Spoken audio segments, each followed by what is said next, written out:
and he told this story, or he kind of posed this question to us. He said, what do you think the hardest truth of the church is for people in the pews to believe?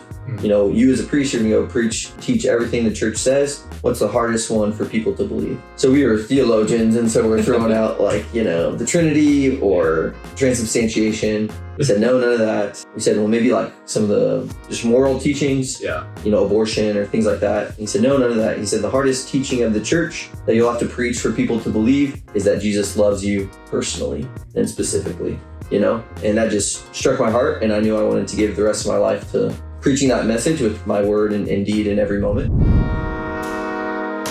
Welcome back to the Come Holy Spirit podcast. I am Daniel Ordonez, and I'm actually not joined here today with my good friend Tom. People are going to be like, that's what's going on. Where's Tom at? He's still definitely on the podcast, but decided to do a little solo episode today with actually one of my formators here at seminary. His name is Father Garett. A little bit about him. You guys can see him here on camera if you're watching live. But he's been a priest now for 7 years. He's director of Vocations for 3 years now. And he's actually also on a podcast with a couple of the other formators. One is Father Chad, and the other one, he's not a formator anymore, but it's Father Guile. And they've been doing that for about 4 years. So he's the director of Vocations here at the Wichita Diocese here in Wichita, Kansas. And he's also a big basketball player.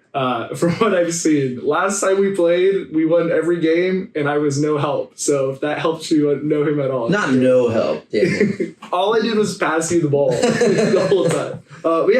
How's your week been though? It's been great. Yeah, it's it's been nice. I travel a lot in the recruiting space, if you will. You don't recruit a vocation, but it's kind of the easiest way to think about it. So I do a lot of driving around and traveling around the state, but this week I've just been here, which is kind of nice, just to chill and be with the guys. So I guess you said like traveling. Where do you typically travel to? Yeah, so I go to all the high schools in our diocese. So the furthest one, Pittsburgh, is about 3 hours away, and then I go to a lot of the colleges in the state. So Hayes, KU, K-State, Atchison, Pittsburgh, all over. So just meeting with young men and women who are trying to discern their vocation. Definitely coming from a smaller diocese, we didn't have any colleges or Catholic high schools.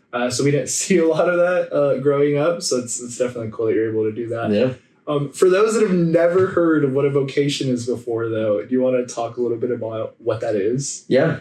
So vocation is just our calling. So it comes from that Latin phrase vocare, which means to call. So it's God's call and invitation in our life. And so we all have the vocation, the universal call to holiness. The church teaches us. So we're all called to be saints, to make a response of our lives to God's goodness and love and grace out of acts of love and charity to others. So, but then beyond that, each of us has a particular vocation as well. So that could be to married life or the priesthood or some form of consecrated life in the church. And so that's really where my role, my mission is right now, is to help young people figure that out, if you will, discern that and give themselves over to whatever their particular vocation is. And that's so cool because I was able to meet with my director of vocations back in Dutch City Diocese and now pursuing potentially what that is. I do want to get to know you a little bit too before we dive into a lot of this, because for a lot of people, they know that I've only been in seminary for a couple months now, so this is all new to me, still trying to figure out what the heck I'm doing.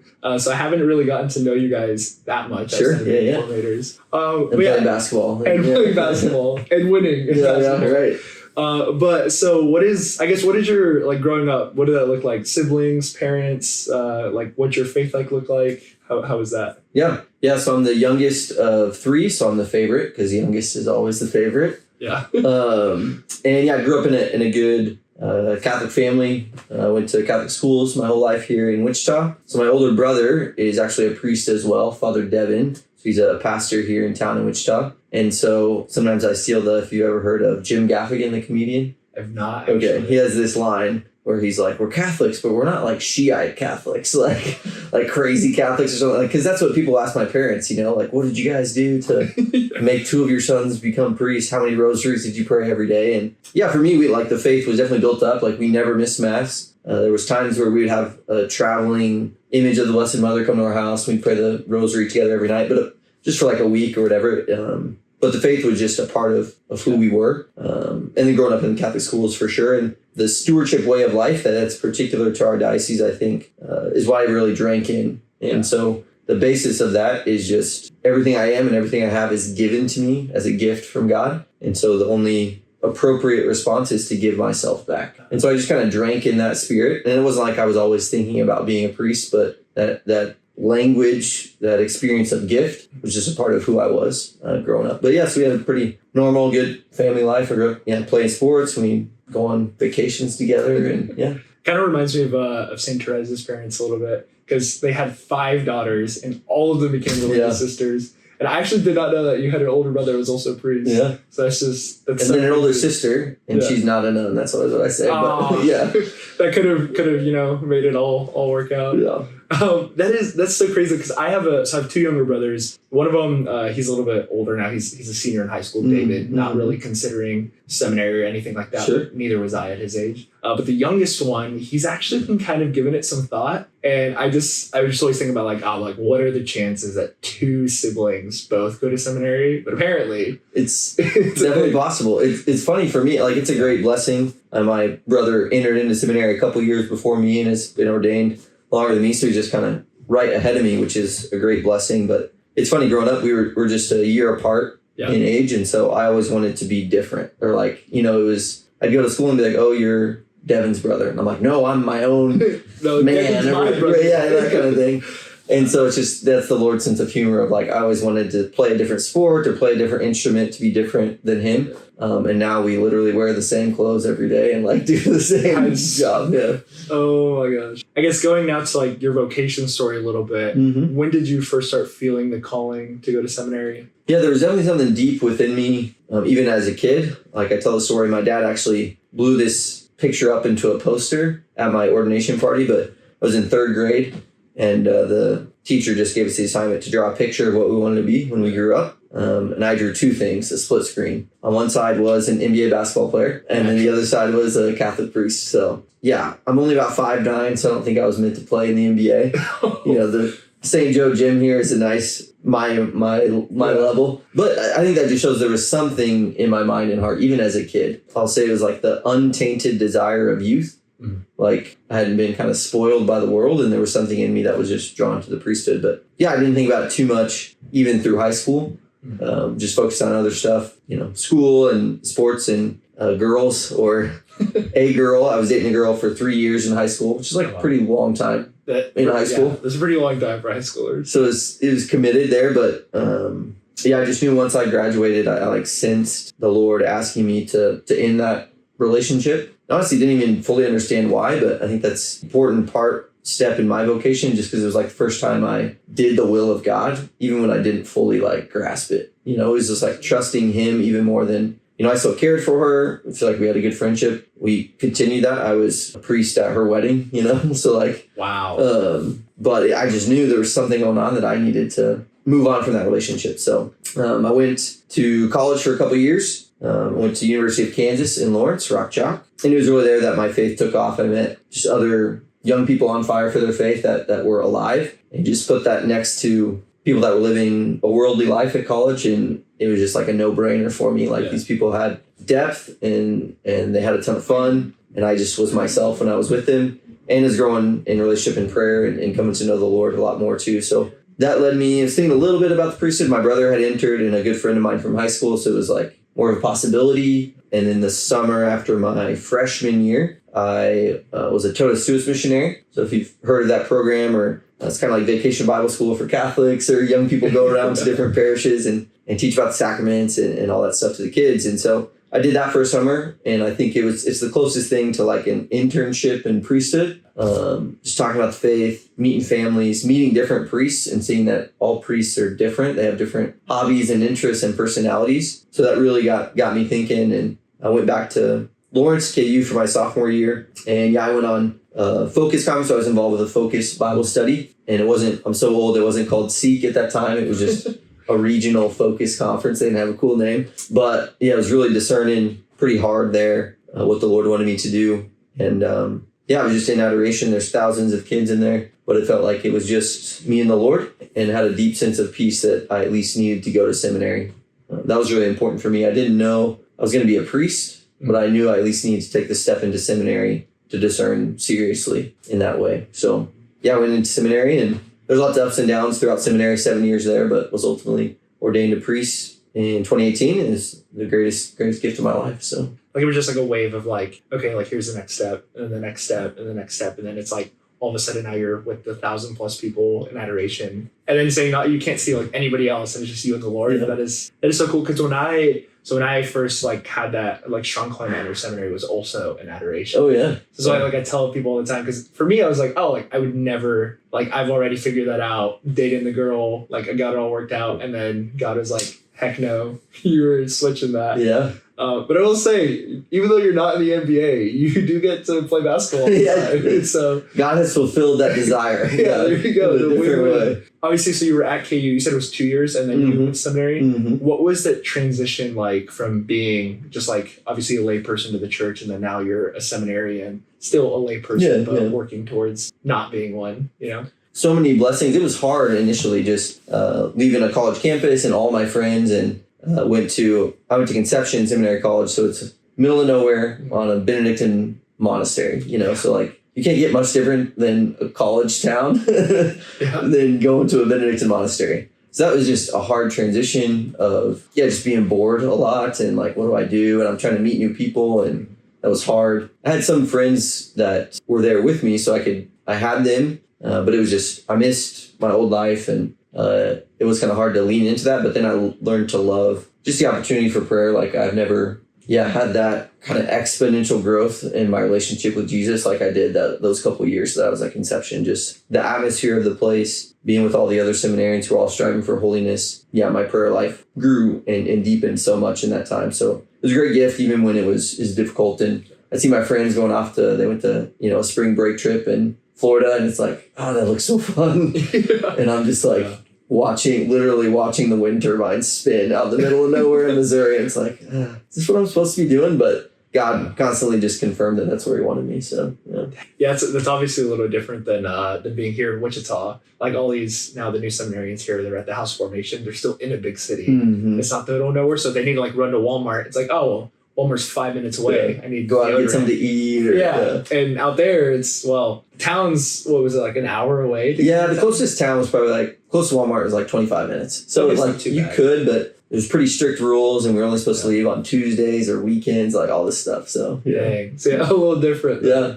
Dang. And then obviously after Conception, you went to. So I spent a year at Kenrick in St. Louis, and then transferred over to Mundelein in Chicago. So I spent two different stops for a theology school, like we call it, our last 4 years. And those were great blessings. I think it took a shift somewhere in there. I think it was my year at Kenrick. There was a priest that came, Father Brett Brannon. If you ever read To Save 1,000 Souls. Oh, yeah. Yeah, it's a great discernment text. But he wrote that, and he came and gave us a day of recollection.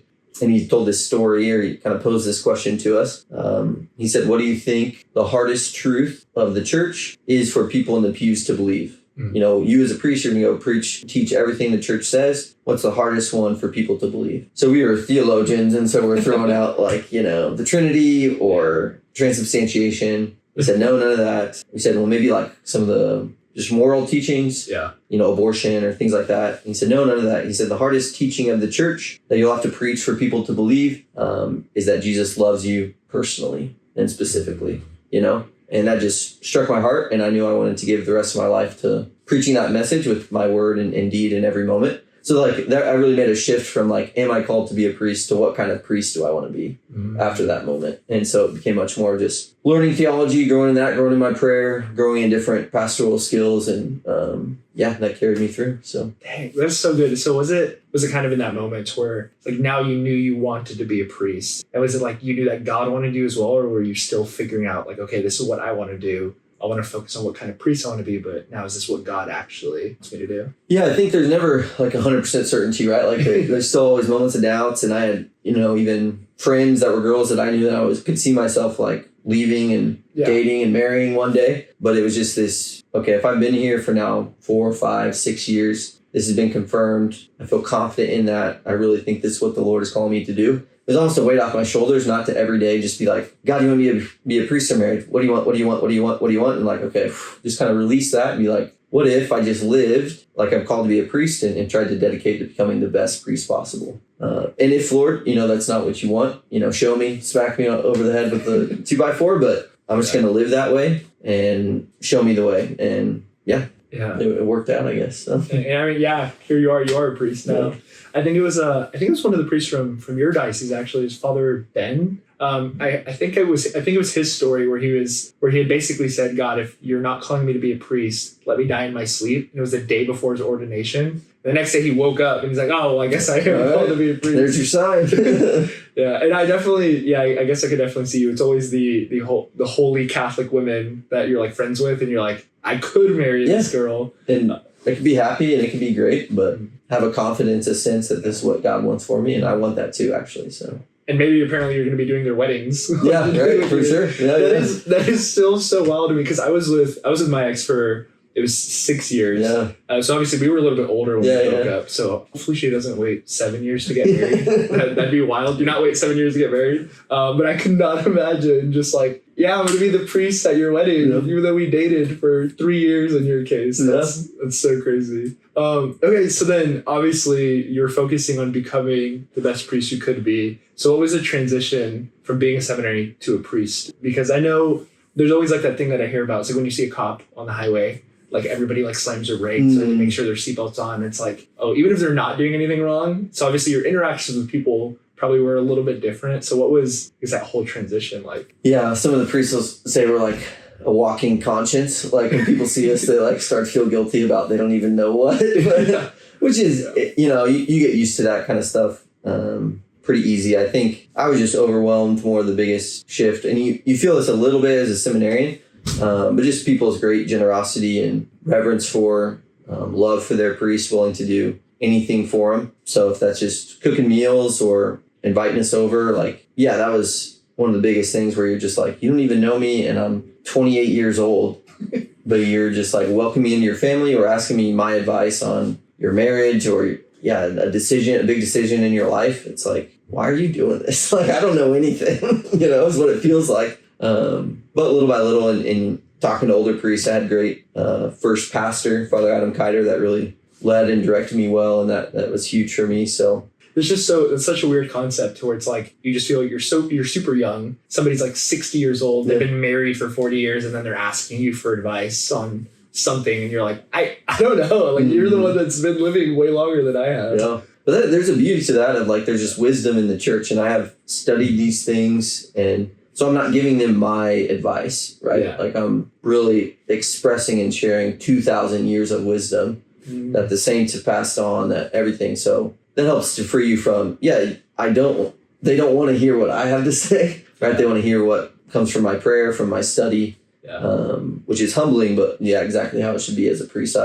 This is what the church teaches. This is what the scriptures say, not in my infinite wisdom as a 28-year-old kid. This is what you should do, Dang. That makes a lot of sense. And that was something I think I realized in this last silent retreat, where it's like so easy to get caught up in the thing where, you could learn all the pastoral things and like in a couple years, like how to be a priest, like how to do mass, like all that stuff. It could be really quick. But I was realizing it makes sense that we have to take as long as we do. We're now at 7 years because of stuff like that. Like growing in wisdom, growing in how you interact with people or women specifically, and just all of these things. And I was sitting there in my silent retreat and I was like, yes, this is going to take 7 years of formation. And thanks be to God for that, right? And it gives us the freedom and the confidence. Like, if I had been offered after 3 or 4 years to get ordained, I might have done it, but I would have felt unsure and maybe would have looked back with uncertainty. But now I don't look back with any doubts. Like you put in the work, you put in the time, you put in the prayer, like a solidity to jump into the future from that. So how did you, I guess, get the role of becoming the director of vocations then? So in my previous assignment, I was an associate pastor here in Wichita. The bishop asked me to be an associate vocation director, which I didn't really know what that meant. It was just kind of help Father Chad, the previous director of vocations. With a couple of those visits, we started our podcast. I thought that was kind of it. It was kind of blind and dumb of me, I guess. That I should have been like, hey, he's asking you to take a little step. He might eventually ask you to actually take over as director, but I had no idea. Then the bishop, after about a year or so of doing that, bishop asked me to take on this role, and I was surprised, but didn't see any reason I couldn't do it. And so if that's what the bishop wants, that's what we promised. And it's been a joy. Dang. Yeah, so good, because then now it's been 3 years. Mm-hmm. Then obviously you live here at the house. Mm-hmm. So how different is now being a director of vocations versus just being a diocesan? Well, I guess you're still a diocesan priest, but at a parish. Parish life. Yeah, I definitely miss a lot of those things a lot. Like that's the reason I became a priest, is to do Sunday Mass for a congregation and celebrate weddings and funerals and first communions and baptisms. And I don't do a lot of that stuff anymore. The Lord has a journey for each of us, and it's been powerful too. Like I do miss those things and saying the same families every Sunday. I don't see the same families every Sunday, but I see the same guys every day. There's a greater depth that I can get to with you guys, especially the ones that are my advisees, and I meet with them every 2 weeks. Like I get to know them very well and even share myself with them. So it's a different level of fatherhood or a different expression of that than that parish priest doesn't always get. There's not always the intensity of, showing up to tragedies at the highest and lowest moments of family's life, but just kind of the slow burn and the constant being with the seminarians. And it's a worthy work for sure. We need good, healthy, and holy priests, and whatever little I can do to help build that up will have bear great fruit for the kingdom. So that's why I'm here. That's awesome. And then obviously just being obedient to where the bishop wants you. Right. Yeah. It is and a lot of people probably don't know. So at the house, we actually have 3 priests that are here all the time.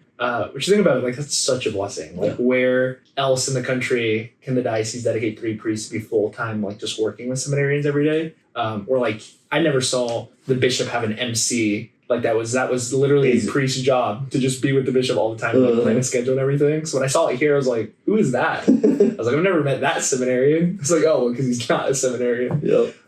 So I guess what is the Diocese of Wichita doing? And obviously you're a big part of that now. And for a lot of people that don't know, you guys have 51 seminarians. Yep. Which for the amount of Catholics that they have here, that is a lot of seminarians. So what is something you guys feel like you're doing different that's setting you apart from the other dioceses? Yeah, we've just been so blessed with establishing a whole culture. I'll get that question a lot. I'll even talk with other priests that are in my role in other dioceses, and it's definitely not one program of just, do this thing for the next 6 months and it'll happen. It's been decades and courageous choices by leadership, past bishops.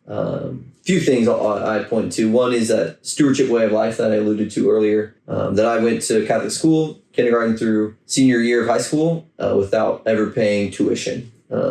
Just on the generosity of the whole parish, seeing that as worthwhile. And taking seriously the call to tithe, right? They didn't give me money to go send me to school. They just knew there's a Christian obligation to make a response of the gift that God's given me. And part of that is financial. So that breeds a spirit. It's way bigger than just the money, right? The money does express that spirit, but the spirit is more important. So that, and then Eucharistic adoration. We both experienced it and mentioned it in our own call to seminary and to priesthood.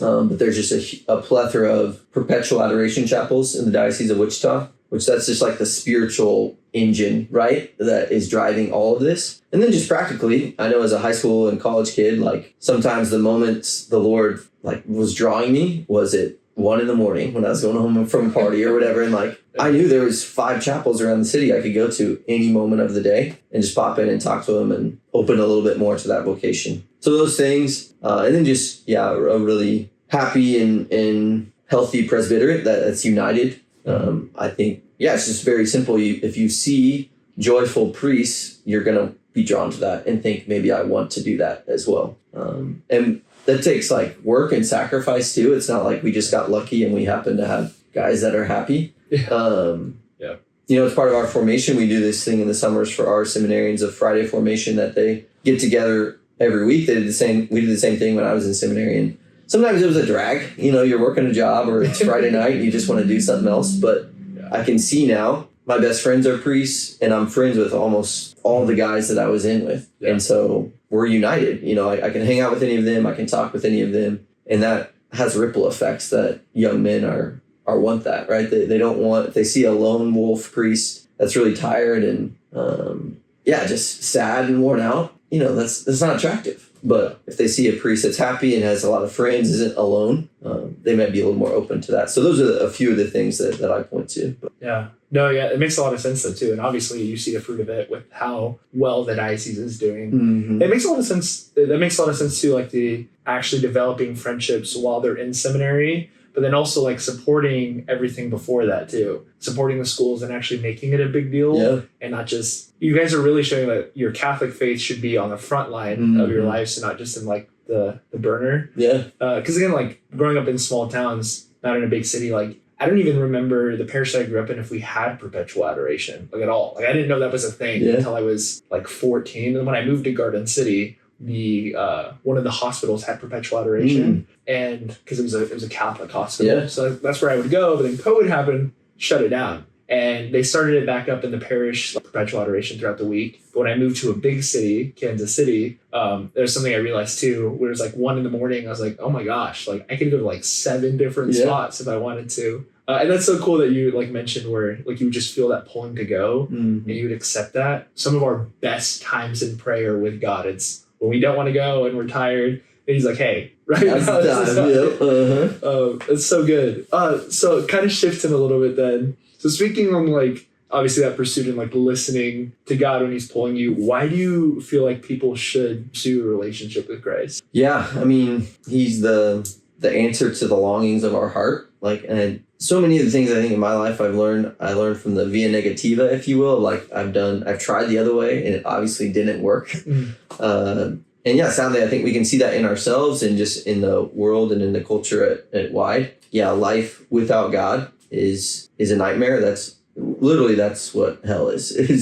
To exist, to live, will be apart from God. And so to pursue Christ, just in a relationship and with faith, and then in determining my future decisions about what I'm going to do with my life. Yeah, that just, it does the opposite of that. It brings him into that. He knows me better than I know myself. And he desires my good, right? Like he's not against me in any way. And so I just want to live with and in him, because that's the greatest hope for happiness here and in eternal life. It's not just like, well, I get the prize if I kind of do what God tells me to do, then I'll get the cookie at the end of the eternity or whatever. No, right now he fulfills what I'm actually looking for at the deepest level. And it's like, why would you not want that? Mm-hmm. Like if God created you and he's created everything that you've known to see and all the stuff that you own and everything, and he wants to have a relationship with you, like why would you not want to do that? I think that's really cool. Yeah. And that was like a deeper question. I'll like shift it again a little bit. Yeah. Do you have a favorite saint, or was like your patron saint, and how did that saint, if there was one, like how did that kind of shape your life or the way you went about things? Yeah, definitely a lot. One I go to most probably is Teresa of Calcutta.